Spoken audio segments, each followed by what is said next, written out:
Hi guys! Sama ko si brother. So ngayon magsa-set up po kami ng backdrop. Naks!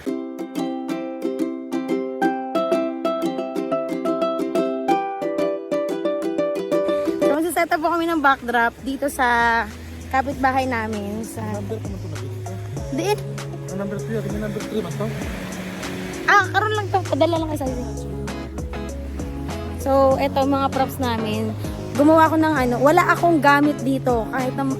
Kahit na isang backdrop, isang panel ko wala. So, magdi-DIY tayo ngayon.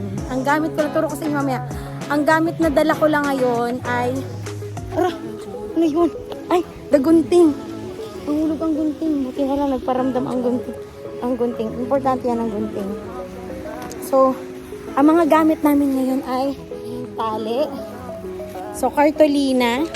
Buti na lang marunong akong mag-lettering. So, nagamit kong aking skill nung high school.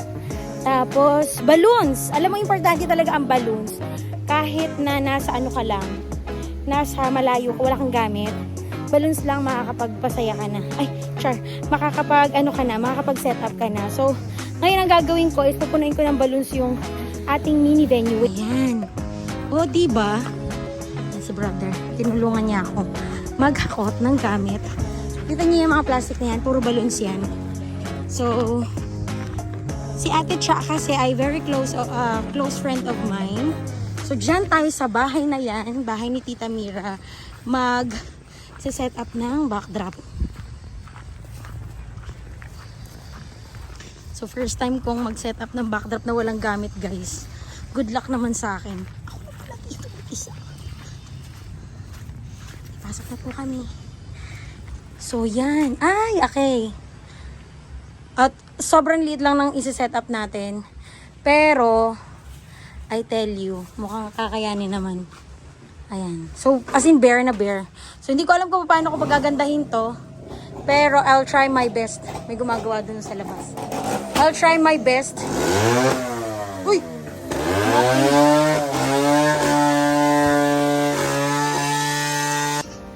Nag-uulan ngayon, guys. Tingnan nyo. Ayan, diba? Pero ang ganda ng ang ganda ng bahay. May kambing. So, ito yung backdrop. Another purpose ng tarpaulin na yan is para pag dumikit yung balloon sa ating wall ay hindi puputok. Kasi you know guys, ang balloons kapag tumama siya sa mga matutulis na bagay ay pumuputok. So, yun ang iiwasan natin, ang pumutok yung balloons. So, hi guys, ito ang aking ito ay binili ko last nung birthday ni mama. Tapos ito yung balloons na galing sa Sinta store. Tapos ito naman yung balloons na galing kay Manang. Yan. Actually, ganyan ang kulay niya pero ganito daw ang kalalabasan pero hindi naman yan ganyan. So ito yan. Tapos kanina sabi ko sa inyo, cartolina lang yung ginamit ko. Cartolina sa pangalan. Supposedly, kinakat ko to sa machine eh. Kaya lang dahil wala tayong machine dito at kailangan ay DIY lang tayo. So, yan lang. Yan lang muna. Huwag na muna tayo maghanap ng Tapos, this one also, nylon para maglalagay kasi ako ng balloon kemerut dyan. So, tapos ito, tarpaulin. Wala ito sa plano. Pero, dahil maglalagay kasi tayo ng balloon wall dyan, so, nag-come up na rin ako sa idea na maglagay ng tarpaulin para hindi pumutok ang ating mga balloons. Okay? So, here, meron din akong daming kalat. Ano ba yan? Ganito talaga pag nagsiset-up guys, makalat ha. So, ayan, huwag yan pansinin yung mga bag ko. Anyway, eto, ilalagay ko to sa ceiling para magmukhang puno. Kasi kung makikita nyo, very bare yung ang ating venue. Tapos, paaayusan talaga natin. So, kailangan maging siya, mukhang setup. So, from this bare house to balloon wall ang ilalagay natin dyan. Tapos, etong lamesa na to, nakalagay yan dyan. So, sabi ni Manang Cha, meron daw siyang isasapin dyan, dito sa table. So, yun yung gagamitin natin later. Medyo madali lang din naman ang ating i-decorate ngayon. Yun lang, dahil mostly puro tayo DIY. Oo. So guys, ayan, nakapagsimula na kami ni Toto. Yan, ay ko, tinuluan ako na. Natuluan ako ng ano. Okay lang yan. Ang mahalaga, matuloy ang parte. Ang mahalaga may bubong. Yan. Magkakabit na dito to.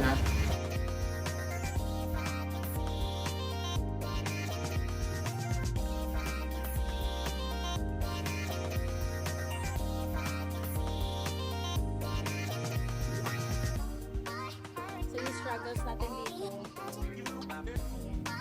Hindi tayo papadaig.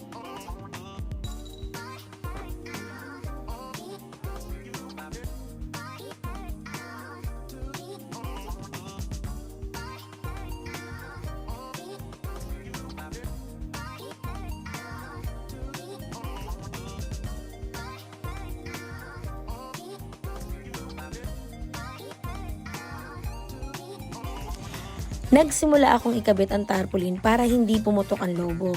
Buti pala nadala ko ito galing Manila. Laking bagay. Nung natapos namin ikabit ang tarpaulin, inuna kong ayusin ang ceiling. Pinili ko yung balloon cloud type para mabilis matapos. Medyo gahol na rin sa oras kasi 1:00 na kami nagsimula. Napansin ko din na maigsi ang size ng tarpaulin kaya ginawan ko na lang ng paraan. Dumating kami kanina na maganda at maaliwalas ang panahon. Hindi ko naman akalain na uulanin kami sa loob mismo ng bahay. Anyway, salamat sa payo ni Tita Mira at hindi nabasa ang iba naming props. Pero dahil nagsimula na kaming mag-balloon cloud, ayun, basa ang balloons. May mga pangyayari talaga na di mo inaasahan pero dahil andyan ka na sa sitwasyon na yan, mag-a-adjust ka na lang talaga.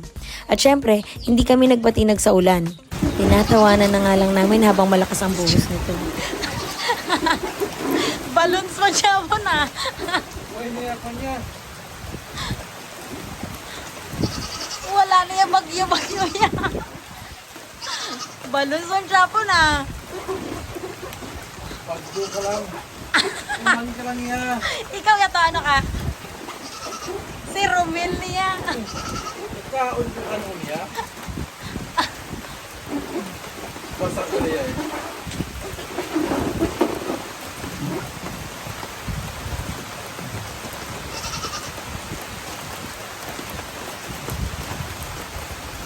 At nang tumila ang ulan, nagsimula na akong maglobo para sa wall naman. Naisip ko to kasi sobrang bare ng wall. E total marami namang balloons kaya napagdesisyonan ko na gawing wall yung mismong balloon. At dahil wala akong assistant, lobo to the max tayo. To be honest, 2 years ago lang ako natutong maglobo. Sa pagkakatanda ko, pandemic pa yun. Buti na lang na-overcome ko yung fear ko sa balloon pump, no? Sanay din tayo sa akyat panaog na trabaho, kaya sobrang sisiw na lang yung mga ganitong eksena. Iba talaga pag sanay ka na sa ginagawa mo, minamani-mani mo na lang.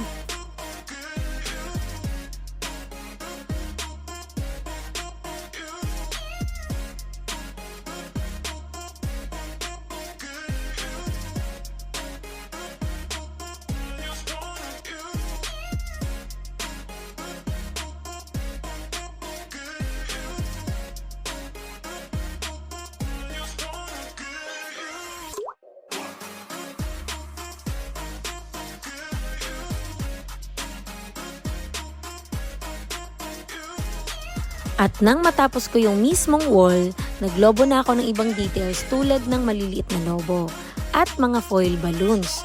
Ay nako, nakaka-stress yung foil balloons. Halos lahat kasi may butas. Ayun, ang ending hindi namin nagamit.